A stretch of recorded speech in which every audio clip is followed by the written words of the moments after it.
네, 검찰 수사를 피해 도피 생활을 하던 김성태 전 쌍방울 회장이 태국에서 붙잡혔습니다. 내일 모레 화요일 오전에 입국하는데요. 먼저 정치권 반응 듣고 오시죠.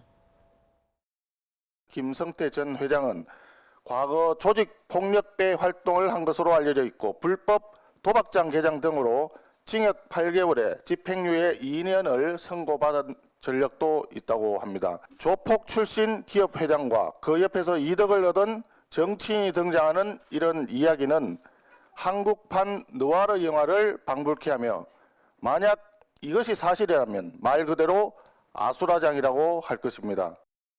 지금 이 단계에서 아무것도 나온 게 없는데 김성태 회장이 온다고 한들 무엇이 불리하고 무엇이 유리한지 그렇게 이야기하는 것 자체가 저는 맞지 않다라고 보이고요. 만들어내는 진술을 거짓말로 받아내는 그런 수사를 검찰이 하지 않았으면 하는 바람입니다. 구정 차장님, 네. 송원석 원내수석, 국민의힘 원내수석이 한국판 누아르 영화라고 표현을 했는데 네. 김성태 전 회장 어떤 인물인가요? 네. 그러니까 이제 이분이 검찰이 등록해서 관리를 하고 있는 과거 이제 이 조직 폭력 조직원 중에 이제 한 사람으로 알려져 있기 때문에 이제 네. 한국판 누아르다 이렇게 표현을 하고 계신데요. 그러니까 이분은 이제 그 호남 지역에서 이제 그 일부 이 조직 폭력 조직으로 알려져 있는 곳에서 이 행동 대장까지 역임을 하셨다. 뭐 이렇게 네. 알려지고 있고요.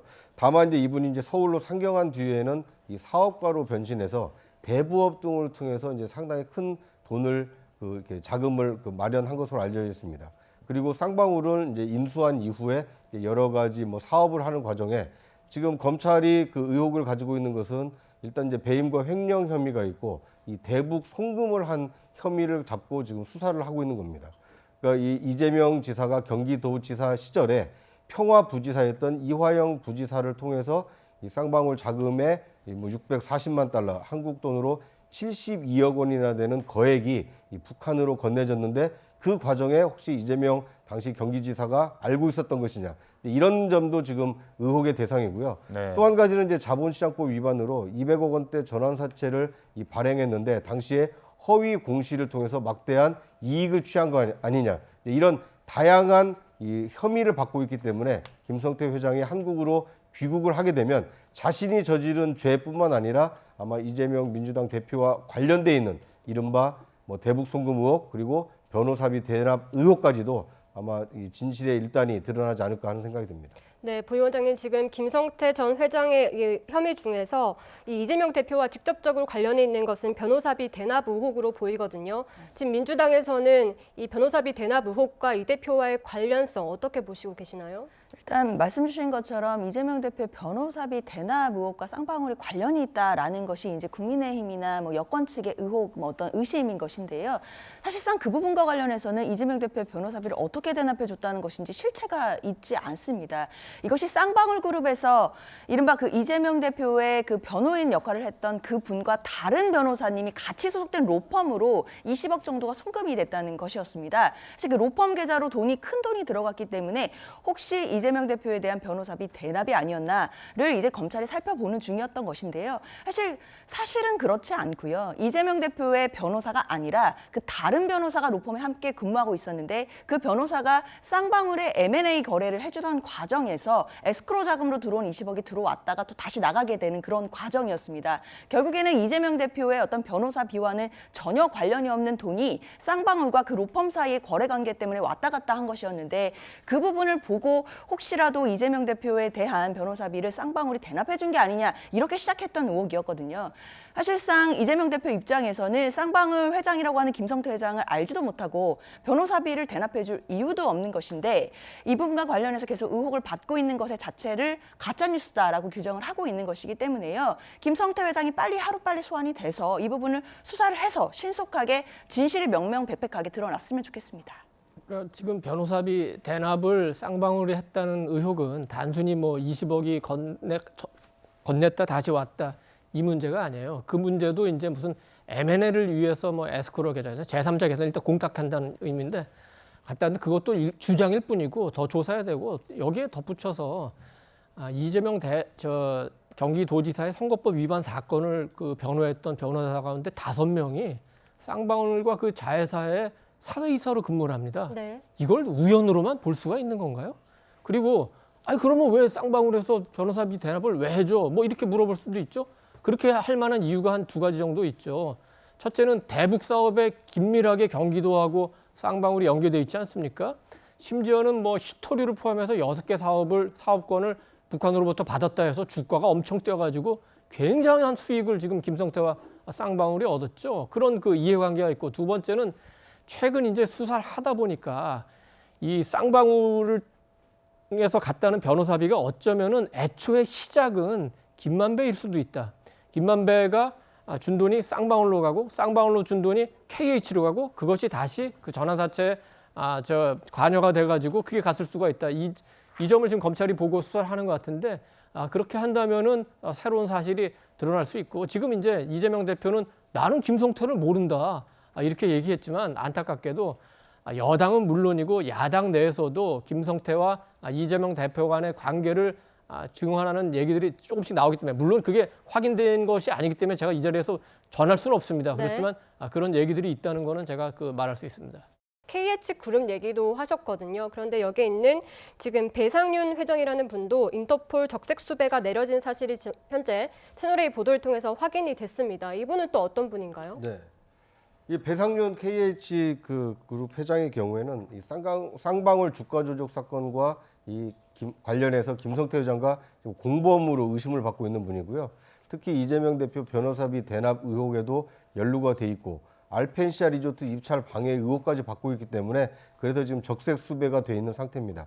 지금은 뭐 이제 이 출장을 이유로 해서 지금 미국에 갔다가 지금 현재는 베트남에 체류하는 것으로 알려져 있는데요.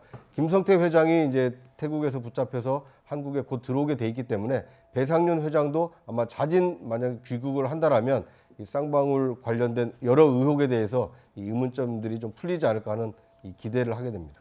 네, 지금 현재 이동. 그 김성태, 배상윤 씨가 어떤 분인가에 대해서는 한동훈 장관이 이전에 했던 얘기를 우리가 한번 되새겨 보면은 조금 이해하는 데 도움이 될 것 같아요. 한 장관이 무슨 얘기를 했냐면, 깡패가 부패한 정치인을 뒷배로 주가 조작하고 기업인 행세하면서 서민을 갈취하는 그걸 막는 게 국가 임무라고 그랬어요. 그 깡패가 누굴까요? 그리고 그 부패한 정치인이 누굴까요?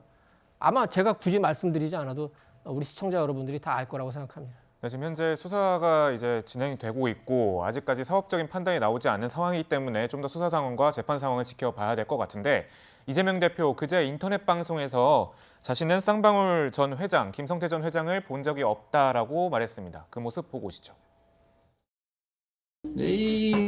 제가 전에 한번 그랬죠. 내가 2년이라면 이거 내이 사입은 거. 도대체 저는 김성태라는 분 얼굴도 본 적이 없거든요. 근데 그분이 왜 제 변호사비를 내며 받은 사람은 대체 누구냐 그럼? 그 사람 잡아가든지. 정말 황당무계해요. 조만간 뭐 사실관계하고 내용을 좀 정리해야 되지 않을까 싶습니다. 있어야 정리를 하죠. 아무것도 없다. 있어야 정리를 하죠. 아무것도 없다. 네, 이재명 대표 계속해서 지금 쌍방울과의 인연은 내이사입은 것밖에 없다, 이런 얘기를 계속해서 하는 입장이에요. 부위원장님, 지금 그래도 민주당 입장에서는 얼마 전에 검찰 조사를 받고 나서 다시 또 이런 의혹이 불거지니까 내심 좀 불안할 것 같기도 한데 어떻습니까? 사실 뭐 소환 조사 이후에 이 의혹이 불거졌다라기보다는 이거는 계속해서 또 대선 과정에서부터 있었던 논란이기 때문에요. 이거 자체가 뭐 급작스러운 논란은 아닙니다. 다만 김성태 전 회장이 그 쌍방울 회장으로서 지금 이제 입국을 해서 조사를 받게 된다, 이런 시점이 이제 소환 조사 일정과 묘하게 맞물리면서 여러 이제 예측들이 나왔던 것뿐인데요. 그렇다 하더라도 이재명 대표의 입장은 뭐 변함은 없습니다. 변호사비를 본인은 한 2억 5천만 원 정도를 지불한 것이고, 그거에 대한 소명 자료도 다 이미 제출한 바가 있고, 그리고 김성태 회장과는 일명식도 없기 때문에 왜 그분이 자신의 변호사비를 대납해 주겠냐라는 것이 일단 본인의 주장입니다. 그렇기 때문에 이 부분은 변화된 게 없고요. 그렇다면 검찰 입장에서는 변호사비를 대납해 줬다라는 의혹을 입증할 만한 증거를 이제는 찾아서 이재명 대표에게 제시를 해야 되거든요. 근데 과연 아직까지는 그런 증거가 있느냐라에 대해서는 의문인 것이고, 그렇기 때문에 이재명 대표 입장으로서는 저런 입장, 그러니까 김성태 회장이 지금 당장 소환이 되면 마치 언론에서는 뭐 이재명 대표가 곤란한 것이 아니냐라는 취지의 막 보도들도 나오고 있지만, 사실과 전혀 다르고 오히려 김성태 회장이 빨리 소환돼서 검찰 조사를 통해서 본인과 관련이 없다라는 것이 밝혀지길 바라고 있다라는 메시지를 내고 있다라고 봐야 될 것 같습니다. 네, 알겠습니다. 지금 현재 그 민주당 내 이재명계 의원, 다른 의원도 현재 경찰의 강제 수사를 받기 시작했습니다. 민주당 임종성 의원인데요. 7인회 멤버라고 합니다. 흔히 말하는 이재명계 의원, 핵심 의원 7명 중에 1명이 바로 임종성 의원인데 구자홍 차장님, 네. 어떤 혐의로 이렇게 수사가 진행된 겁니까? 네. 그러니까 임종성 의원이 한 건설 업체로부터 이제 법인카드를 받아서 그것을 이제 사적으로 유용했다 이런 혐의를 받고 있는데요. 이것은 이제 이 직무와 관련 없는 사람이 그 회사의 어떤 이 법인카드를 사용했다라는 것은 국회의원도 이 공직자이기 때문에 이제 부정청탁 금지법에 해당이 되고요. 이 직무 여부와 상관없이 동일인에게 1회 100만 원, 1년 300만 원의 금품 초과를 수수하지 못하도록 금지가 돼 있기 때문에 이 법인카드 사용 액수가 이 100만 원 또는 1년 300만 원이 넘는다라면 이 부정청탁 금지법에 해당이 되기 때문에 임종성 의원은 지금 이것과 관련해서 지금 검찰의 수사와 압수수색이 진행 중에 있습니다. 네, 소장님 지금 점점 친명계가 고립무원에 빠지는 거 아니냐 이런 해석도 나오는데 좀 어떻게 보십니까? 저는 뭐 거기에는 동의하지 않습니다. 뭐 지금 박지원 전 의원 같은 경우도 총구를 앞으로 해라, 모두가 단결할 때다, 뭐 이런 얘기를 지금 하고 있잖아요. 그러니까 이견이 있다기보다는 오히려 지금 뭐 여권에 또는 뭐 검찰의 수사가 전방위적으로 지금 오고 있기 때문에 오히려 결속되는 그런 효과가 있는 거거든요. 뭐 일부 의원들이 지금 이재명 대표에게 본인의 것과 당을 분리해라 뭐 이런 얘기가 아예 없는 것은 아니지만 그것이 하나의 어떤 세를 얻어서 당이 하나의 기류로서 자리 잡고 있다고 보기는 어려워요. 그래서 지금은 아마 지속적으로 이재명 대표를 중심으로 해서 여당과 검찰의 어떤 압박에 대해서 대항하고 결속하는 그런 장면이 아닌가 이렇게 봅니다. 네, 그런데 소장님 제가 하나의 반론을 좀 얘기해 보자면은 이재명 대표의 검찰 출석 때 흔히 7인회라 불리는 민주당 의원들이 모두 다 참석하진 않았어요. 특히 방금 말씀드린 임종성 의원을 비롯해서 정성호 의원도 참석하지 않았고 7명 중 4명이 불참한 것으로 드러났습니다.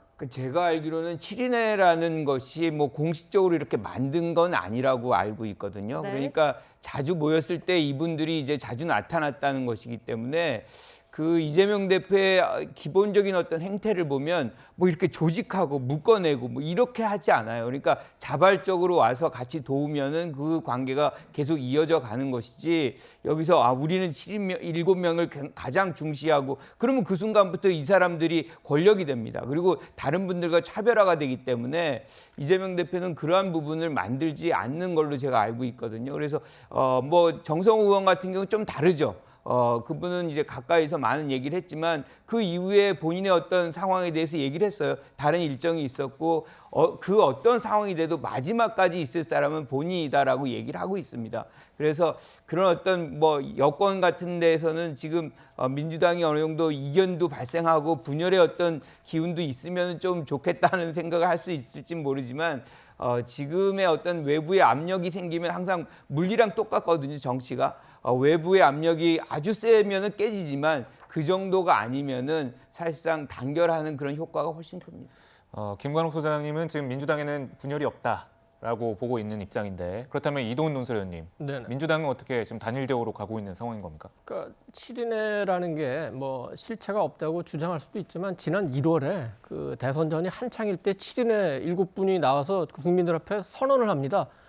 우리는 이재명 대표가 후보가 대통령이 되더라도 결코 임명직에는 가지 않겠습니다. 그거 우리 많이 봤던 거죠. 예전에 김대중 전 대통령 출마했을 때 동교동계가 그랬었던 거죠. 네. 그런 식으로 그 최측근들이 하는 행동입니다. 그러니까 최측근을 자임했던 분들이에요. 근데 그 중에서 3명은 성남지청에 나오고 4명은 이제 성남지청 앞에 안 나왔죠. 무슨 차이냐? 뭐 조금 극단적으로 얘기하면 합리, 이성, 제정신의 차이라고도 얘기할 수 있고 정치적 이해관계의 차이도라고 얘기할 수 있어요. 정성호 의원 왜 안 나왔냐? 말로는 내가 그래도 끝까지 이재명 대표를 지킬 사람이지 하지만 정치인은 말이 아니라 행동을 봐야 돼요. 안 나왔잖아요. 임종성 의원 역시 안 나왔어요. 그 합리, 이성, 제정신 때문인지 아니면 지금 이 수사 때문인지 모르겠지만 임종성 그 의원 사건은 이게 발생한 시점을 잘 봐야 됩니다. 2020년 11월 어떤 시점이냐면은 대선 이겨가지고 행정권력 장악했어요. 사법부도 완전히 장악했어요. 이제 2020년 4월에 총선까지 압승해가지고 입법 권력까지 거기다가 시민단체 언론까지 완전히 장악했어요. 세상이 다 내 거 같죠.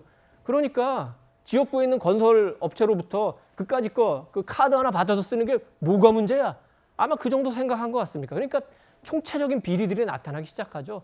라임 옵티머스도 마찬가지고 이상직 의원 사건도 마찬가지고 이정근인가요? 그 사무부총장 사건도 마찬가지고 다 마찬가지입니다. 이렇게 권력을 잡았는데 누가 나를 건드릴 거냐. 통제받지 않는 권력의 문제점을 그대로 드러낸 겁니다. 네, 알겠습니다. 임종성 의원 같은 경우 아직까지 이제 경찰이 압수수색에 들어간 이런 정도 상황이기 때문에 좀 더 상황을 지켜보도록 하고요. 구자웅 차장님, 지금 문재인 정부에서 청와대 고위 참모와 장관들이 지금 모임을 하나 출범한다고 해요. 이 친문계가 좀 결집하고 있는 모양새인 건가요? 네. 그 뭐 이게 모임 이름이 사의제라고 네네. 해가지고요. 이 다산 정약용 선생이 이 전남 강진에 유배됐을 때 머물던 이 주막집 이름이라고 합니다. 아, 이게 뜻이 뭔가 찾아보니까요. 네. 네 가지를 마땅히 해야 할 방이다라고 해가지고 첫 번째는 맑은 생각을 하고 엄숙한 용모를 꾸미고 이 과묵한 말씨 그리고 신중한 행동을 한다. 이런 굉장히 좋은 뜻이 있더라고요. 근데 저는 이제 한 가지 우려가 되는 것이 문재인 정부에서 이제 고위 관료를 지냈던 분들이 사의제라는 모임을 한다는 것이 자칫 이런 좋은 뜻과 달리 어떤 윤석열 정부와 각을 세우고 어떤 정쟁의 온상으로 변질되지 않을까 좀 우려가 되는데요. 말 그대로 취지 그대로 문재인 정부 때 추진했던 정책의 어떤 정당성을 논리적이고 합리적으로 이 국민에게 설득하는 그런 모임이 되기를 바랍니다. 네, 알겠습니다. 부위원장님, 이제 17일에 김성태 전 회장이 귀국하면 검찰 조사가 본격적으로 좀 시작이 될 텐데 앞으로 검찰 조사가 좀 어느 방향으로 진행될 거라고 보시나요? 일단 검찰 입장에서는 어떤 방향을 정해놓지 않고요. 전방위적인 수사를 할 것으로 보입니다. 네. 왜냐하면 쌍방울 의혹과 관련된 것은 이제 앞서도 계속 말씀해 주셨지만 김성태 회장의 어떤 특경법 위반, 그러니까 횡령이나 배임 혐의도 있지만요. 그 대북 송금 사건이라든지 관련돼서 확장성 있는 지금 뇌물죄까지도 있고요. 여러 가지 혐의들이 있습니다. 그렇기 때문에 검찰로서는 쌍방울 그룹 전체의 어떤 그 혐의들을 들여다보게 되면 결국에는 이 과정 속에서 모든 혐의가 나올 것이다라는 전제에서 수사를 진행할 것 같고요. 그리고 그 와중에 결국은 이재명 대표와의 어떤 연결고리를 찾고자 하는 방향은 분명히 있을 것으로 보입니다. 아직까지는 쌍방울 그룹과 관련해서 이재명 대표가 어떻게 연결되어 있는지 정확히 그 연결고리는 찾지 못했다라는 것이 대부분의 평가이거든요. 그렇지만 이제 의혹은 분명히 검찰로서는 갖고 있기 때문에 그 지점을 연결할 수 있는 고리를 검찰이 찾아낼 수 있을지, 그것이 바로 수사 과정의 쟁점이 되겠습니다.